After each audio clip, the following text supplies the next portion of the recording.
নমস্কার, দেখছেন কলকাতা টিভি, সঙ্গে রয়েছে আমি স্বর্ণালী। শুরু করছি সংবাদ সারাদিন। শুরুতে যে খবরের দিকে নজর থাকবে বামেদের ব্রিগেড সমাবেশের দিকে।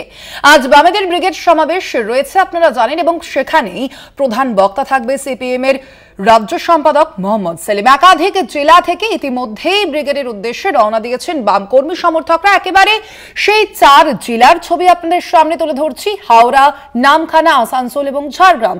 এই 4 জেলা সহ বহু জেলা থেকে ইতিমধ্যেই বাম কর্মী সমর্থকরা তারা ব্রিগেড প্যারেড গ্রাউন্ডে এসে পৌঁছেছেন। ছোট বড় বাস এবং গাড়িতে করে কলকাতার উদ্দেশ্যে ইতিমধ্যেই রওনা দিয়েছেন বিভিন্ন জেলা থেকে সাধারণ মানুষ। বাম কর্মী সমর্থকরা তারা ইতিমধ্যেই আজকের এই ব্রিগেড প্যারেড গ্রাউন্ড আসতে শুরু করেছেন। ধীরে ধীরে ভিড় বাড়ছে বলেই জানানো হচ্ছে। আপনাদের জানিয়ে রাখি, আজকের এই বামেদের ব্রিগেড সমাবেশ যথেষ্টই তাৎপর্যপূর্ণ। অবশ্যই বুদ্ধদেব ভট্টাচার্যের মৃত্যুর পর আজকের এই ব্রিগেড সমাবেশ প্রথম, এবং একই সঙ্গে 2026-এর যে নির্বাচন, সেই নির্বাচনের আগে একেবারে হাল ফেরাতে লালের ডাক এই ব্রিগেড সমাবেশের। এবং তার পাশাপাশি কতটা তাৎপর্যপূর্ণ এই পরিস্থিতিতে তা কিন্তু বাম কর্মী সমর্থকরা তারা যথেষ্টই বুঝতে পারছেন। বামেদের যে শীর্ষ নেতৃত্ব তারাও যথেষ্ট জানেন। এবং আজকের এই ব্রিগেড সমাবেশে যিনি প্রধান বক্তা থাকবেন, সিপিএম এর রাজ্য সম্পাদক মোহাম্মদ সেলিম, একাধিক জেলা থেকে ইতিমধ্যে ব্রিগেডের উদ্দেশ্যে রওনা দিয়েছেন সাধারণ মানুষ। আরো বিস্তারিত জানবো আমরা। এই মুহূর্তে আমাদের সঙ্গে ফোন লাইনে রয়েছেন প্রতিনিধি সত্যসুন্দর ভট্টাচার্য। সত্যসুন্দর, যে বিষয়টি জানতে চাইবো যে আজকে এই ব্রিগেড সমাবেশে এখনো পর্যন্ত কি ছবি চোখে পড়ছে এবং পুলিশের নিরাপত্তা কেমন রয়েছে? দেখো, ব্রিগেড সমাবেশ স্থলে ইতিমধ্যেই যে সমস্ত উত্তরবঙ্গের জেলা থেকে যে সমস্ত বাম কর্মী সমর্থকেরা তারা ইতিমধ্যেই আসতে শুরু করেছেন। ব্রিগেড ময়দানে তারা ভিড় জমাতে শুরু করেছে এবং একেবারে মেহনতি মানুষের ব্রিগেড, এই শিরোনামেই কিন্তু এই ব্রিগেড সমাবেশের ডাক দিয়েছে শ্রমিক, কৃষক, ক্ষেতমজুর এবং বস্তি ফেডারেশন। সেই জায়গায় দাঁড়িয়ে আগামী বছর বিধানসভা নির্বাচন, তার আগে কেন্দ্রীয় এবং রাজ্যের যে বিভিন্ন ইস্যুগুলো রয়েছে, বিশেষ করে নীতির, সেই নীতির বিরোধিতায় কিন্তু এর আগেও একাধিকবার রাস্তায় নেমে আন্দোলন করেছে।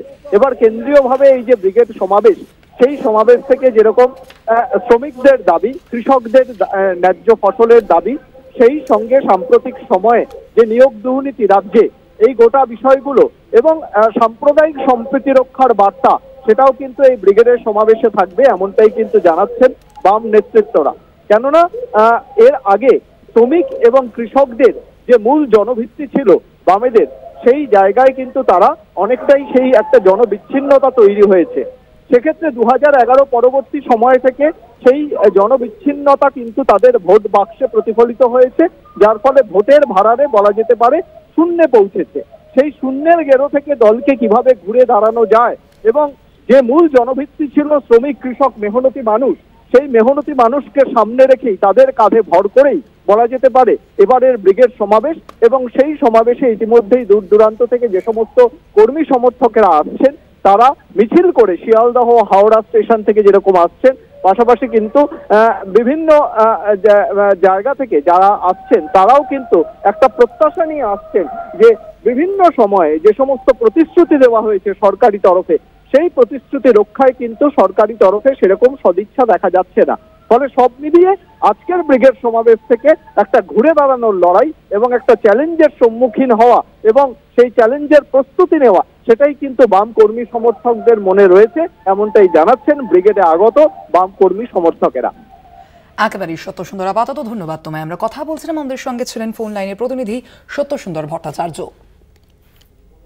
যে ছবি আপনাদের সামনে তুলে ধরছে ইতিমধ্যে শিয়ালদা স্টেশনের যে ছবি, ইতিমধ্যে যেমনটা আপনাদের জানাচ্ছিলাম যে ব্রিগেড প্যারেড গ্রাউন্ডের উদ্দেশ্যে ইতিমধ্যেই বহু বাম সমর্থকরা তারা এসে পৌঁছেছেন। আজ বামেদের এই ব্রিগেড রয়েছে। তার পাশাপাশি হাওড়া স্টেশন থেকে, সেখান থেকেও কিন্তু বহু বাম কর্মী সমর্থকরা তারা বিভিন্ন জেলা থেকে ইতিমধ্যেই এসে পৌঁছেছেন। আজকের এই বামেদের ব্রিগেড সমাবেশ কতটা তাৎপর্যপূর্ণ এই প্রেক্ষাপটে তা বোঝাই যাচ্ছে।